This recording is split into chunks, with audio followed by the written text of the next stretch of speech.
नमस्ते एवरीवन। आज हम बात करेंगे कि आप सीजीएल और कैट की प्रिपरेशन साथ में कैसे कर सकते हैं। मैं इस बारे में बात करने के लिए एलिजिबल क्यों हूँ, क्योंकि मैंने कैट में 99.28 परसेंटाइल और सीजीएल में टीयर 1 में 156 नंबर और टीयर 2 में 310 नंबर स्कोर किए थे 2024 में। अगर आप समझना चाहते हैं कि मैंने दोनों एग्जाम्स में से किसको सिलेक्ट किया तो आप इस वीडियो को देख सकते हैं। मैंने अलग अलग पैरामीटर्स पे इन दोनों एग्जाम्स को इवेलुएट किया हुआ है। आगे बढ़ने से पहले आपको एक चीज क्लियर रखनी है कि आपका दोनों एग्जाम सेम प्रायोरिटी का नहीं हो सकता है कि दोनों ही एग्जाम मेरे लिए सबसे इंपॉर्टेंट है। नहीं, आप इस एटीट्यूड के साथ आगे नहीं बढ़ सकते हैं।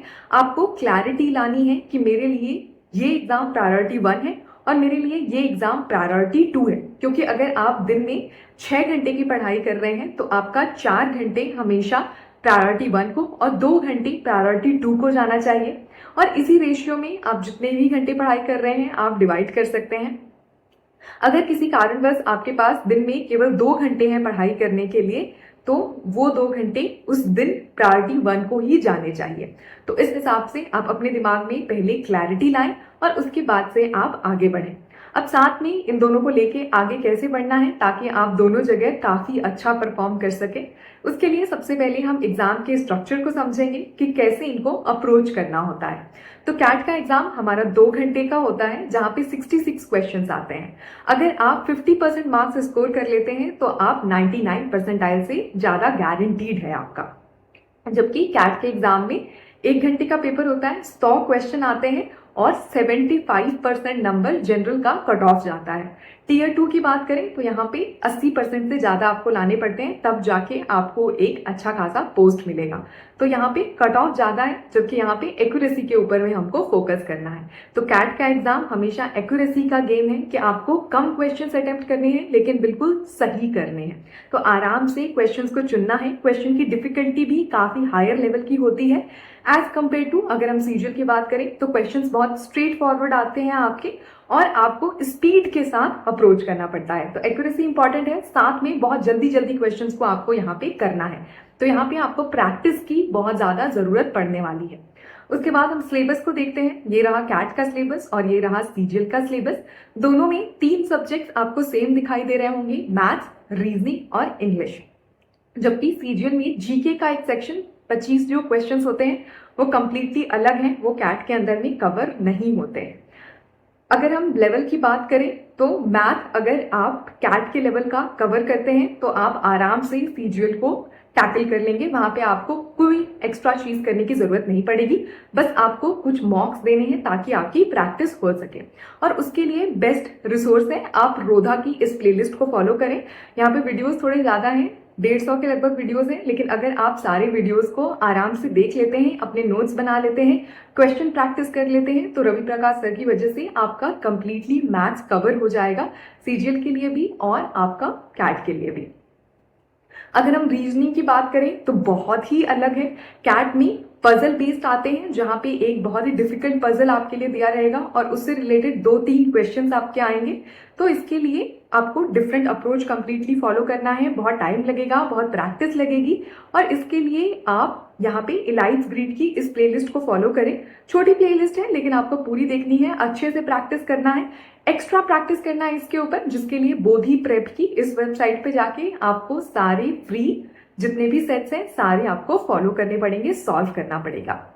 जबकि अगर हम बात करें एसएससी की तो आप अगर ये प्लेलिस्ट को फॉलो कर लेते हैं तो आप आराम से पूरी रीजनिंग को सॉल्व कर पाएंगे। यहाँ पे बहुत डायरेक्ट क्वेश्चंस आते हैं तो आप एक बार प्लेलिस्ट को देख लें, नोट्स बना लें अपने और फिर आप मॉक्स के थ्रू उस चीज को प्रैक्टिस कर सकते हैं। इंग्लिश की बात करें तो हमारा कैट के अंदर में बहुत आरसी हैवी आता है, एप्लीकेशन हैवी आता है। ऐसे आपसे वर्ड के मीनिंग या फिर सिनोनिम एंटोनिम्स ऐसे क्वेश्चंस नहीं पूछे जाते हैं, लेवल काफी हायर रहता है। पैराग्राफ बेस्ड होता है, जनरली आपको पैराग्राफ दिया हुआ है उससे रिलेटेड क्वेश्चंस पूछे हुए हैं। तो आपको यहाँ पे रीडिंग की हैबिट बहुत ज्यादा होनी चाहिए, इंटरप्रिटेशन आपको आना चाहिए, जिसके लिए आप शाली मैम की ये कुछ वीडियोज को देख सकते हैं और आपको जीमैट क्लब की वेबसाइट से जाके प्रैक्टिस करना है आरसीज को। जबकि अगर हम एसएससी की बात करें तो आप डिवोशन इंस्टीट्यूट की इस प्लेलिस्ट को फॉलो कर सकते हैं। यहाँ पे वोकैब के ऊपर में, ग्रामर के ऊपर में आपको ज्यादा फोकस करना है और यहाँ पे आरसीज जनरली नहीं पूछे जाते हैं। इस साल 2025 में वेंडर चेंज की वजह से एक आरसी आया था, लेकिन वो भी काफी इजी इंटरप्रेट करने का था। तो आपको रीडिंग से ज्यादा ग्रामर, वोकैब के ऊपर में यहाँ पे फोकस करना है। और अगर हम जनरल नॉलेज की बात करें तो आपको स्टैटिक के लिए परमार एसएससी की इस प्लेलिस्ट को फॉलो करना है और आपको करंट के लिए स्पीडी की इस बुक को कवर करना है। 80 रुपए की बुक है, आप आराम से पूरा पढ़ सकते हैं। 800 क्वेश्चन है जिसको सॉल्व करके आपको जाना है। अभी हम बैठे हुए हैं जनवरी के अंदर में, हमारा सीजीएल का एग्जाम होगा जून के अंदर में और हमारा कैट का एग्जाम होगा नवंबर के लास्ट में। उसी वक्त हमारा सीजीएल का टीयर 2 भी होना चाहिए। तो टीयर 2 और कैट कॉन्साइड कर रहा है, जबकि टीयर 1 हमारा उसके बहुत पहले होने वाला है। मैं कहूंगी शुरू के 3-4 महीने आप केवल अपनी जो प्लेलिस्ट और रिसोर्सेज मैंने बताई वहां से अपना कोर्स कवर करने के ऊपर में फोकस करें। यानी कि फरवरी, मार्च, अप्रैल हमको केवल कवर करना है और उसके बाद हम प्रैक्टिस करना शुरू करेंगे। टीयर 1 के लिए आपको प्रैक्टिस करना शुरू कर देनी है। यानी कि आप मई और जून के अंदर में, जब तक आपका एग्जाम डेट नहीं आता है, तब तक आप रोजाना एक मॉक दें। मैं सजेस्ट करूंगी कि आप 2025 के जो 36 शिफ्ट हुए थे उन सारे मॉक्स को लगा जाएं। बस 1 घंटा आपको डेली देना है। आप एक दिन में 2-3 मॉक्स भी दे सकते हैं। मैंने अपने टाइम पे यही किया था ताकि आपकी जल्दी प्रैक्टिस हो सके, क्योंकि यहाँ पे बस आपको अपनी स्पीड को मेंटेन करना है, आप किस वे में अप्रोच कर रहे हैं इस चीज को देखना है, क्योंकि आपका कॉन्सेप्ट इन प्लेलिस्ट को कवर करने से आराम से कवर होने वाला है।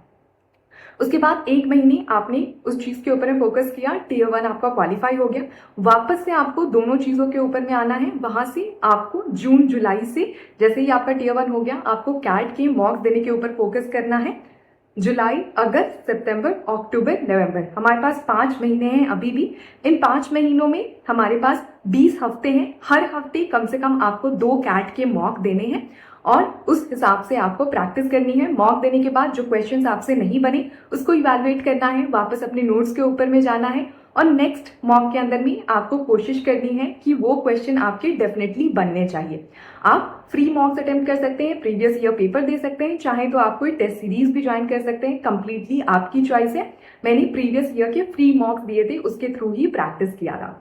साथ ही साथ आपको अपनी टीयर 2 की प्रिपरेशन शुरू कर देनी है। अगर आपका टीयर 1 अच्छा जाता है तो अगर आपको इवैल्यूएट करके अपनी कट ऑफ के नजदीक दिखाई दे रहा है, थोड़ा भी आसपास दिखाई दे रहा है, तो टीयर 2 पे लग जाना है। उसके लिए आपको कम से कम हर हफ्ते में 2 मॉक देने हैं, यानी कि 2 कैट के मॉक और 2 हमको सीजीएल के मॉक देने हैं। और उसमें भी आपको सेम प्रैक्टिस करनी है। जो क्वेश्चंस आपसे नहीं बनी आपको वापस से जाके उन टॉपिक्स को कवर करना है। यहाँ पे हमारे लिए एक चीज बेनिफिशियल है कि सीजीएल का टीयर 2 का और कैट का लेवल ऑलमोस्ट इक्वल हो जाता है। टीयर 1 का लेवल काफी गैप है, लेकिन टीयर 2 काफी हायर लेवल का आता है।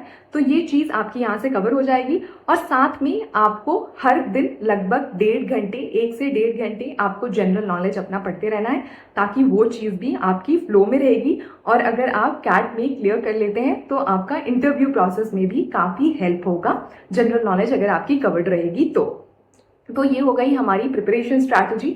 लेकिन जाते वक्त मैं आपको एक टिप देना चाहूंगी जो कि आपको बिल्कुल याद रखनी है। वो है कि अगर आपकी प्रोफाइल अच्छी नहीं है, यानी कि आपने पहले गैप लिया हुआ है काफी ज्यादा किसी वजह से, गवर्नमेंट एग्जाम प्रिपरेशन से या फिर आप किसी भी और कारण में, हेल्थ के कारण से, जिस वजह से आपकी प्रोफाइल में बहुत बड़ा गैप है, तो अभी आप 2 नाव में सवार ना हो। आप केवल एक चीज के ऊपर में फोकस करें। अगर आप जॉब कर रहे हैं तो उसके साथ भी आप 2 नाव में सवार ना हो। आप केवल एक चीज के ऊपर फोकस करें, क्योंकि आपके पास समय कम है और डेडिकेटेड प्रिपरेशन बेटर रहेगी आपके लिए। लेकिन अगर आप एक फ्रेशर हैं, अभी आप जस्ट ग्रेजुएट हुए हैं या फिर आप कॉलेज के अंदर में हैं, तो आप डेफिनेटली दोनों एग्जाम्स को, जैसा कि मैंने बताया, उस हिसाब से लेके आगे बढ़ सकते हैं और आप डेफिनेटली दोनों के अंदर में काफी अच्छा स्कोर करने में सक्सेसफुल रहेंगे। तो हमेशा एक बैकअप होना बहुत अच्छी बात है, लेकिन कभी कभी लाइफ में हमको क्लैरिटी होनी चाहिए कि हम किस स्टेज में हैं और हम कितना रिस्क ले सकते हैं। So that's pretty much about it. Hope it was helpful. Subscribe for many more such content. Thank you.